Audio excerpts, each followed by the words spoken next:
ሁለት ነገሮች አሉ አብይ የሚያካሂዳቸው ሁለቱም ተያያዥ ናቸው የሚተሳሰሩ ናቸው ግባቸውም ተመሳሳይ ነው አንዱ የውሸት ምክክር ጉባኤ የሚባል ነገር ነው ግቡ አብይን ማንገስ ነው ሌላኛው ጦርነት ነው አማራ ክልል በል ኦሮሚያ በል ትግራይ ክልል በል አጠቃላይ ጦርነት ነው እየተካሄደ ያለው ግቡ ምንድነው አብይን ማንገስ ነው እና ሁለቱም ግባቸው አብይ አህመድን ንጉስ አድርጎ ለመሾም ነው የሚደረገው የኢትዮጵያ ፖለቲካ ሙሉ በሙሉ የሴኩሪቲ ሙሉ በሙሉ የኢኮኖሚው እንቅስቃሴ የሚቆጣጠረው ይሄ አይዘር በመክክር ምናምን የውሸት ሽምግልናም ይሁን ወደ ተለያዩ ቦታ የሚላጉ ሽምግልናዎች ማናያቸው ነገሮች አሉ ከበሳንጆ ጀምሮ እንደ እስከ አገር ሽማግሌዎች አባቶች ምናምን የሚላቁት በየእንትኑ ፋኖን አስገቡ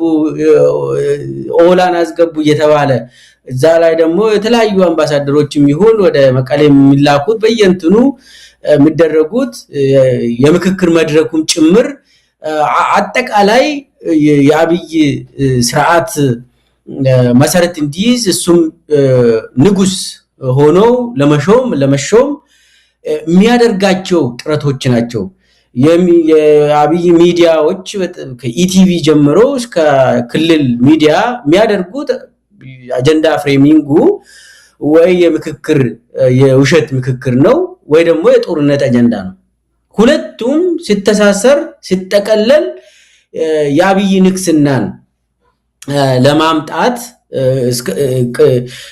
እስካሁን አብይ ያው መሪ አልሆነም መሳይ በጭንቅላቱ መሪ አልሆነም መሪ ለመሆን ጦርነት ያካሄደ ያለው ሰውዬ ነው መሪ ለመሆን አገራዊ ምክክር ብሎ ካድሬዎቹን የሰበሰበ ሰውዬ ነው እስካሁን አምኖ ራሱን አሳምነው መድረክ ላይ ወጥቶ እኔ በቃ የኢትዮጵያ መሪ ነኝና ሰላም ይወርዳል ብሎ አላመነም እስካሁን እያስመሰለ ነው በየጊዜው ይሄ ደግሞ የጭንቅላት ችግር ነው ምናልባት ዶክተር ሚልኬሳ እዚህ ጋር ትንሽ አገላለጽ በደንብ ማብራሪያ የሚያስፈልገው ይመስለኛል እኛ መሪ አይደለም ብለናል መሪ እንዳልሆነ ከመጀመሪያው ቀን ጀምሮ ያስታውቃል ምንም በተግባርም ደግሞ ባለፉት 8 ዓመታት ታይቷል ስለዚህ እሱም አላወቀም መሪ መሆኑን እስካሁን አላረጋገጠም ለጭንቅላቱ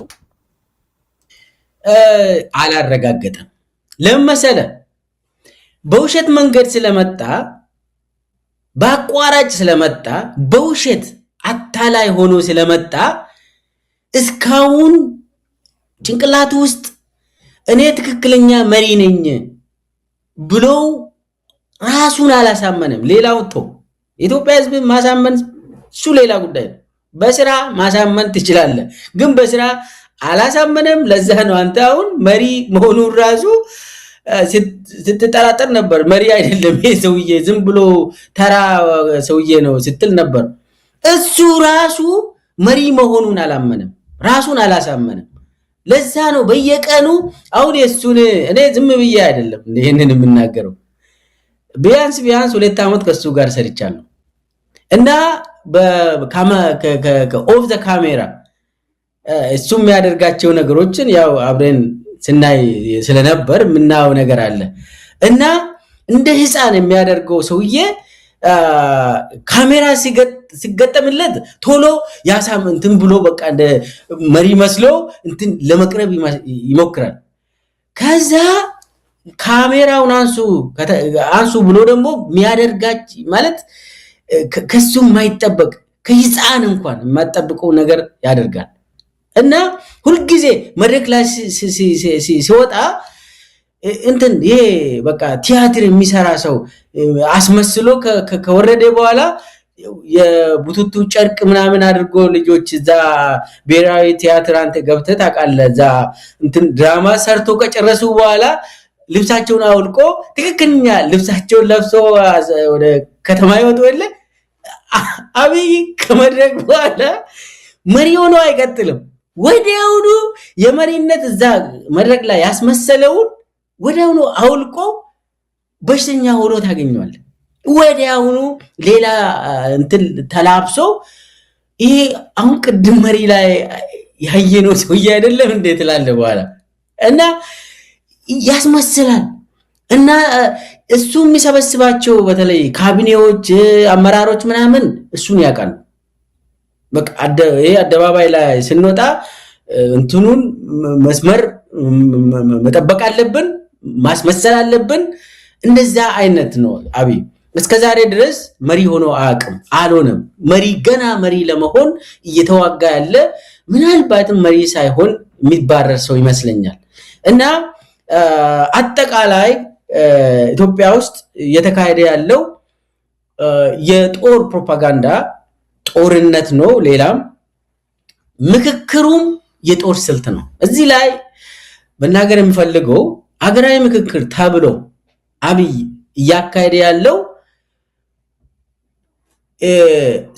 ይሄ መስፍን አርአያ ሬንጀር አልለበሰም እንጂ የጦር መሪ ነው። ጦር እየመራ ነው። የአብይን ጦር ይመራል። አብይ ባስቀመጠለት ግብ ጦሩን እየመራ ነው። ሪፖርት ያደርጋል። ስልቶችን በየቀኑ ይናገራል። ግቡ አብይን ማንገስ እስከሆነ ድረስ ምን ማድረግ እንዳለበት የህዝብ ጭንቅላት ላይ ምን መጫወት እንዳለባቸው በተለይ ደግሞ ፊፍዝ ጄኔሬሽን ዋርፌር የሚባል ነገር አለ። በጣም ሰብቨርሲቭ የሆነ የሳይኮሎጂካል ጦርነት የሚያካሂዱ ሰዎች አገርን ቢዚ በማድረግ አሁን አገራዊ ምክክር አለ ተብሎ በቃ ቢዚ እንድትደረግ ያደርጋሉ። ዞሮ ዞሮ ግን አብይ ንግስና ላይ የሚሰሩ ሰዎች ናቸው። ስለዚህ ብርሃኑ ጁላ የሚመራው ጦርና መስፍን አርአያ የሚመራው በእጃዙር ጦር ነው። እሱ ዞሮ ዞሮ ነጋሾች የማንገስ ስራ ነው የሚሰሩት። የኢትዮጵያ ህዝብ አይዘር ጭንቅላታቸው ላይ ወይ ደግሞ በቀጥታ እየገደሉ እየወረሩ በከባድ መሳሪያ በድሮን በሚዲያ በመድረክ ይሄ በስብሰባ በጉባኤ እያሉ ምናምን ሁሉም የጦርነት አይነቶች ናቸው። ስለዚህ ከላይ አብይ ቁጭ ብሎ ጦሩን ይመራል። ከስር ደግሞ የተለያዩ ሰዎች የአብይን የተለያዩ ጦርነቶችን የኢትዮጵያ ህዝብ ላይ እያካሄዱ ነው። አጠቃላይ የኢትዮጵያ ህዝብ ከሚዲያም እስከ መሬት ላይ እስከ ቀጥታ ጦር ሜዳ አጠቃላይ የኢትዮጵያ ህዝብ በጦር ነው እየተመራ ያለው። ጦርነት ነው ኢትዮጵያ ውስጥ ያለ። ግን ደግሞ ይሄ የአብይን ድክመትን የሚያሳይ ነው። አብይ መጨረሻ ዘመኑን እያየ ነው። እሱም በደንብ ብትንትን አድርገን ማየት እንችላለን። አጠቃላይ የአብይ ስትራቴጂን ነው ያወራሁት እንጂ የአብይ አህመድ አገዛዝ ጥንካሬ ምን ይመስላል የሚለውን አላነሳውም። ድክመቱስ ምን ይመስላል የሚለውን አላነሳውም። ዶክተር ሚኬሳ ወደዛ እንመጣለን በስፋት። እንደው ሰሞኑን አንተ ለህዝብ ካካፈልካቸው መረጃዎች አንዱ የአብይ አህመድን የጤንነት ሁኔታ የተመለከተ ነው። እውነት ለመናገር ዶክተር መሆን አይጠይቅም። በተለይ ከስነ አእምሮ ጋር ከሰውየው የአእምሮ ጤንነት ጋር በተያያዘ ባለሙያዎች ብዙ ነገር ሊናገሩ ይችላሉ። ነገር ግን ማንኛውም ተራው ማህበረሰብ ክፍል አብይ አህመድን ከሚናገረው ከሚያደርገው ከብዙ ነገሮች ተነስቶ ምን ያህል የአእምሮ ጤንነት ችግር እንዳለበት ይገልጻል። ከዛ ባለፈ ግን ሌላም የጤንነት ችግር እንዳለበት ሰሞኑን መረጃውን አካፍላል። እንደዚሁ ዝም ብለው የሰውነት ሁኔታውን አጠቃላይ ቁመናውን ሁሉን ነገር ተመልክተው ይሄ ሰው ጤነኛ አይደለም ምናልባት የሆነ ችግር አለበት ብለው የሚገልጹ ሰዎችንም አስተያየት አይቻለውና አንተ ደግሞ መረጃዎች አሉ። አብይ አህመድ ጤነኛ ነው? ሰሞኑን እንደው ከአእምሮ ባሻገር ሌላው የጤንነት ሁኔታው ምን ይመስላል? አብይ ባለኝ መረጃ ታሟል፣ በጣም ታሟል። እሱን የሚያገኙ ከፍተኛ አመራሮች አዳነች ጭምር የምታወራ ነገር አለ። አንዳንድ ሚኒስቴሮችም የሚያወሩት ነገር አለ። ሰውን ማግኘት አይፈልግም፣ ካገኘም ይቆጣል፣ በጣም ይነጫነጫል፣ ይሳደባል እና ሰው እሱን እንዲያዩ አይፈልግም። ስለዚህ የሆነ ኦን ሜዲኬሽን ነው ያለ። አብይ መድኃኒት እየወሰደ ነው። ባለኝ መረጃ እንዲያውም ከዚህም በፊት የሱን ሜካፕ የሚሰሩ ልጆች አሉ። የሱን ፊት ሜካፕ የሚቀቡለት በተለይ የሴፉ ፋንታውን ወንድም እሱ ስራ የሚሰራለት ልጅ አለ። አሁን ትንሽ እሱንም እየሰራ ስልጣንም አግኝቷል እና እነሱ የሚያወሩት ነገር አለ። በጣም ሲሪየስሊ እንደታመመ ፊቱ ራሱ ሜካፕ ሁሉ መቀበል እየቻለ አይደለም እያሉ ያወራሉ። ከዚህም በፊት ደግሞ በጣም በሽተኛ ነው። ጭንቅላቱ በስተጀርባ የሆነ እንደ ኢት ነገር ይሁን የሆነ ነገር ነበርበት። ከዛ በየ6 ወር